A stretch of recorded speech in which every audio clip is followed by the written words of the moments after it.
안녕하십니까, 태백산직입니다. 조선왕조 500년 정조실록 22대 마지막으로 정조까지만 마무리하도록 하겠습니다.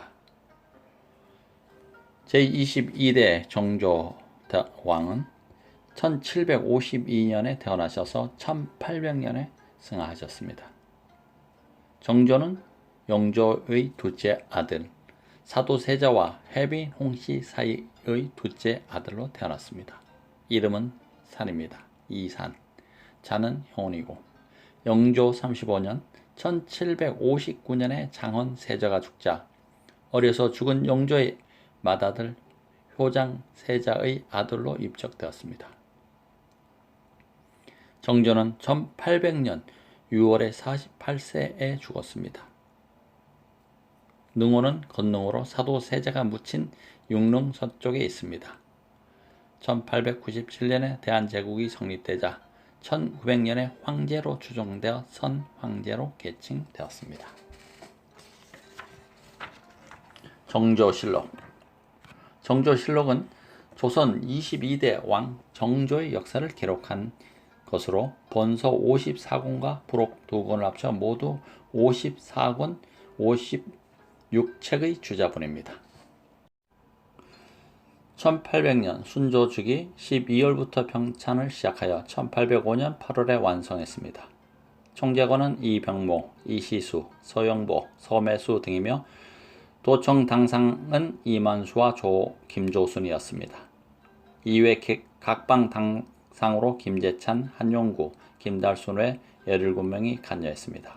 조진관, 서유구 등 외 7명이 교정 당상, 서미수, 한욕탁이 교수 당상으로 보았습니다. 정조의 묘호가 원래 정종이기 때문에 판심에는 정종대왕실록으로 되어 있습니다. 정조라는 묘호는 1899년에 올려졌습니다. 부록에는 정조의 시책문, 애책문, 비문, 시장, 행장 등을 수록했고 부록 속편에는 천능비문, 천능지문 등을 수록했습니다. 정조는 친아버지의 죽음과 시파, 벽파의 대립 갈등으로 위태로웠지만 홍궁영 등의 보호로 어려움을 이겨냈습니다. 영조 51년 1775년부터 대리 청정을 하다가 다음해 영조가 죽자 25세로 즉위했습니다. 정조는 왕위에 오른 후 규장각을 설치해서 문화 정치를 표방했습니다. 그리고 그의 즉위를 방해했던 정후겸, 홍인환, 홍상간, 윤양로 등을 제거했습니다. 정조 4년 1780년에는 홍구경을 축출하고 친정체제를 구축하였습니다. 정조는 영조 1의 당평책을 계승하였습니다. 17세기부터 조선에는 청주교가 들어오게 되었고 고철신, 정약용, 형제, 이벽 등과 같은 신자들이 나타났습니다. 정조 7년 1783년에는 이승훈이 북경 천주교회당에서 영세를 받았고 다음 해에는 한양 남부 명례동 역관 김범우의 집에 최초의 천주교회가 창설되었습니다. 정조 15년 1791년에는 조상의 신주를 불태운 진산의 윤지층, 군항년 등의 사건이 있었습니다. 정조 19년 1795년에는 중국인 신부 주문모가 입국하여 활동하였습니다. 정조는 천주교를 금지하기는 했지만 심하게 단속하지 않았습니다. 그래서 1800년경에 신도가 1만 명으로 불어났습니다. 정조실록이었습니다. 정조실록. 홍구경의 지혜로 목숨을 구한 세손 정조 이야기입니다. 정조는 1752년 영조의 둘째 아들인 사도세자와 해빈 홍씨 사이에서 둘째 아들로 태어났습니다. 이름은 산이고 자는 형운입니다. 정조는 왕위에 오르자 아버지 사도세자의 억울한 죽음을 복수하는 한편 조정의 파당을 없애고 새로운 사람들을 조정에 대거 등용했습니다. 그래서 자신의 친위 세력을 형성해 나가는 한편 홍구경을 몹시 신임했습니다. 홍국영과 정조는 세손 시절부터 매우 가까운 사이였습니다. 홍국영은 세손을 죽음을 무릅쓰고 지켰으며 항상 그의 그림자처럼 따라다녔습니다. 어느 날 세손을 반대하는 세력들은 영조에게 세손이 시전의 요하편을 읽는다고 무고하였습니다. 영조가 이 책을 읽지 말도록 당부했지만 세손은 궁금하여 어느 날 몰래 펼쳐보았습니다. 그 책에는 다음과 같이 쓰여 있었습니다. 아버지가 날라으시고 어머니가 기르셨으니 그 깊은 은혜 갖고자 할진대 하늘이 끝이 없음과 같다. 그들은 세손이 시전에 이 대목을 읽는 것을 목격하자 곧바로 영조에게 달려가 고했습니다. 그러자 영조가 세손을 불러 물었습니다. 오늘 어떤 글을 읽었는지 말해보아라. 시전을 읽고 있었사옵니다. 내가 시전을 읽지 말라고 했는데 왜 읽었느냐? 세손이 머뭇거리자 영조는 내시에게 세손이 읽었다는 책을 가져오게 하였다. 이때 마침 홍국영이 세손을 찾아갔는데 자리에 없었고 시전이 방에 놓여 있어 이상하게 생각했다. 그래서 그는 시전의 요야편을 칼로 도려냈다. 요아편을. 영조의 심부름을 갔던 내시가 책을 가져오자 영조가 책을 살폈는데 요아편이 칼로 도려내져 없었다. 내가 요아편을 도려낸 이유가 있느냐? 예, 전하께서 읽지 말라고 해서 칼로 도려냈습니다.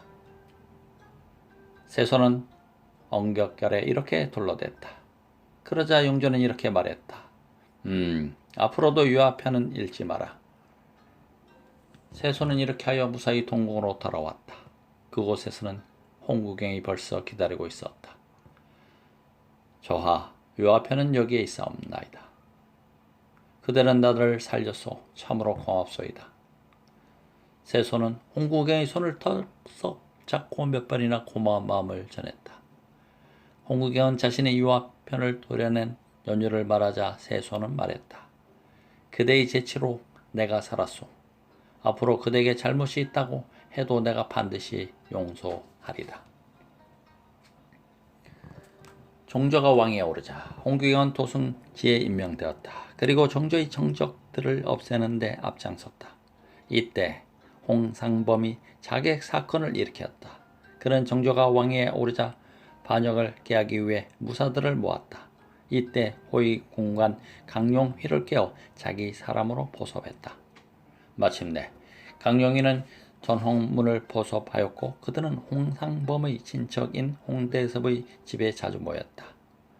여러 사람을 포섭한 홍상범은 거사 날짜를 정하고 강용휘는 고들 개철 편을 품속에 지니고 전홍문은 칼을 숨겨가지고 델골로 들어가고 그들의 뒤를 따라 행동하기로 굳게 약속했다.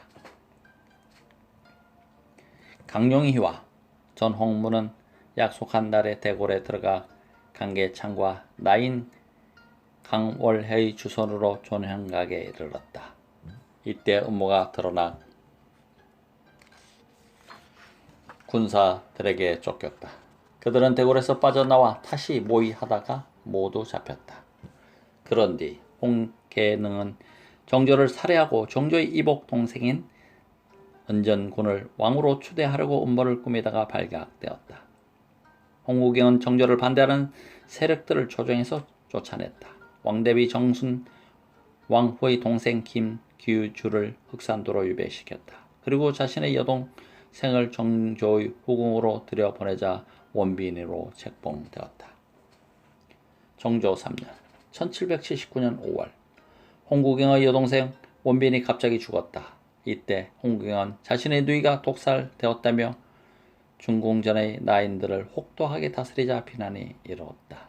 그러자 정조는 그를 조정에서 물러나게 했다. 그때 32살이었다. 한창 세도를 누리다가 허무하게 쫓겨났다. 정조는 규장각을 넓히고 인재를 모았다. 그는 규장각을 만든 것은 규장각을 통해 인재를 모아 외척들과宦관들의 역모를 방지하고 또한 새로운 정치를 펼치기 위해서였다. 1779년 규모가 커진 규정각 외곽에 검서관을 두고 박재가 등의 서울 출신 학자들을 그곳에 배치했다. 정조는 규장각을 중심으로 임진자, 정유자, 항구자, 생상자 등의 활자가 만들어졌고 속올해의 중보 동국 문헌비고 국조 보감 대전 동편 동문희고 오륜 행실 등을 편찬했다. 정조는 영조의 당평책을 계승하였다. 이때 조정은 사색 당파에서 시파와 벽파로 나뉘어졌다. 영조 때 외척 중신의 노론은 벽파가 되었고 정조를 찬양하던 남인과 소론이 시파가 되었다. 조선의 신도시 건설 1789년 정조 13년 7월의 영조의 부마 금성이 박명원이 양주의 배봉산 기슭에 있는 사도 세자의 묘를 다녀와 상소했다. 묘지에 뱀이 꽈리를 틀고 주망석은 쓰러져 있고 봉부는 억새풀이 돋아 처량하기가 그지없었습니다. 정조는 가슴이 미어지는 듯했다. 왕의 아버지의 묘가 이 지경이라니 믿어지지가 않았다. 정조는 조정 대신들을 희정당에 불러 승기로 하여금 상소문을 읽게 하였다. 정조는 아버지의 묘를 수원부의 관청 뒤쪽으로 이장하기로 하고 서유방을 경기 관찰사로 조심태를 수원부사에 임명하여 일을 맡겼고 그해 10월 공사가 마무리되어 이장했다. 묘는 영우원에서 현융원으로 이름을 고쳤고 묘소 옆에 영주사를 세웠다. 이때 사도세자가 묻힌 현융원은 수원부의 읍내인데 이곳에 살고 있는 백성들을 수원 팔달산 아래로 이주시켰다. 그런 후 새로운 도시로 만들기 위해 1794년부터 34개월 동안 공사를 벌여 1797년 10월 16일 낙성식을 가졌다.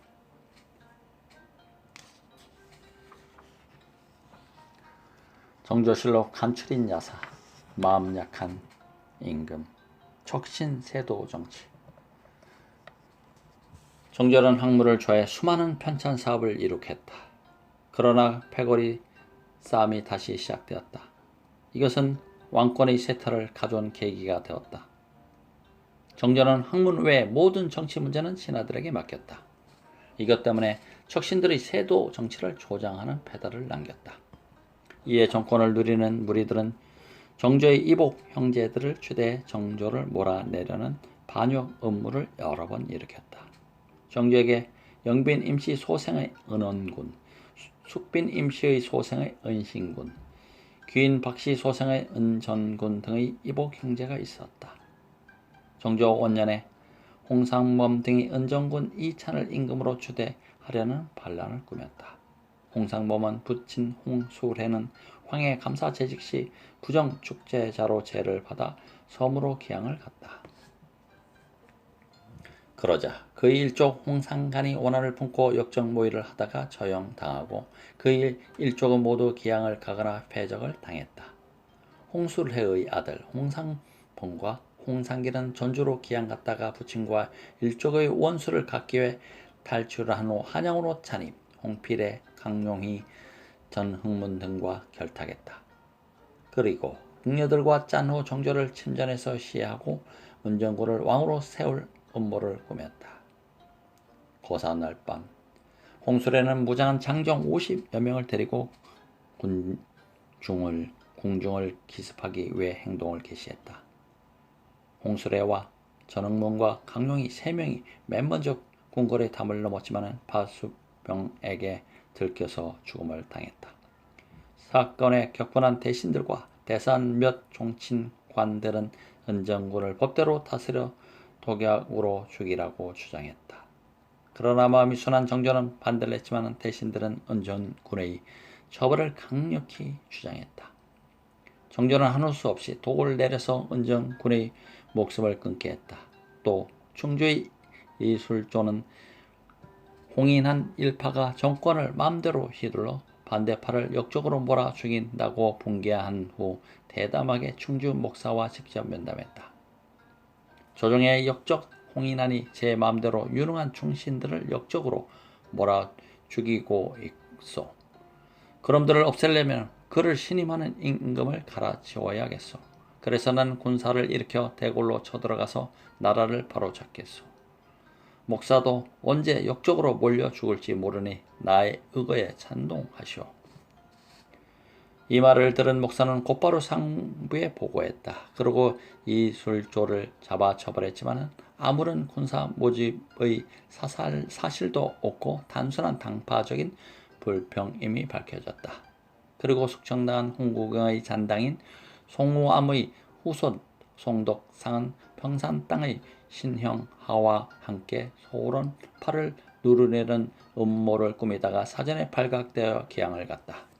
그 뒤에 조정 안에서도 정조를 비방하는 사건이 일어났다. 지평지에서 쫓겨난 이후 백과 공조참과 이택징은 공론했다. 임금은 규장각의 벽파 놈들만 만나기 위해 국정을 돌보지 않고 있어 우리 모두 규장각을 때려 부셔야 합니다. 놈들 세력을 무슨 방법으로 제거하겠소? 말만 들어도 시원하지만 공연이 또 역적으로 몰리면 안 되지 않소?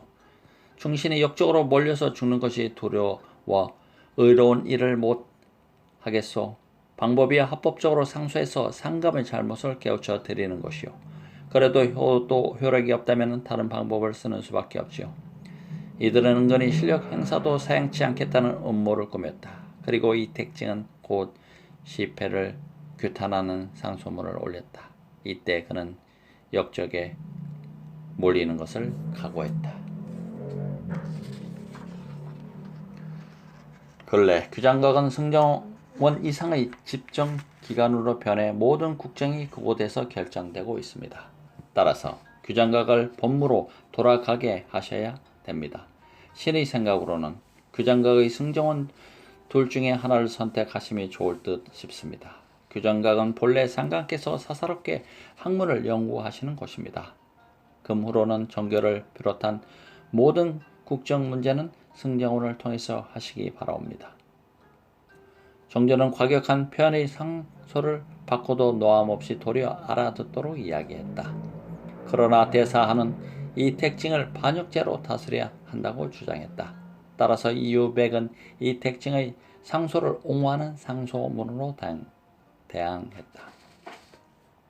그 내용은 더욱 용감하게 청풍 김씨 중전까지 미쳤고 중전의 친정 출신인 김시묵의 재산까지 들쳐 숙청해야 한다고 진언했다.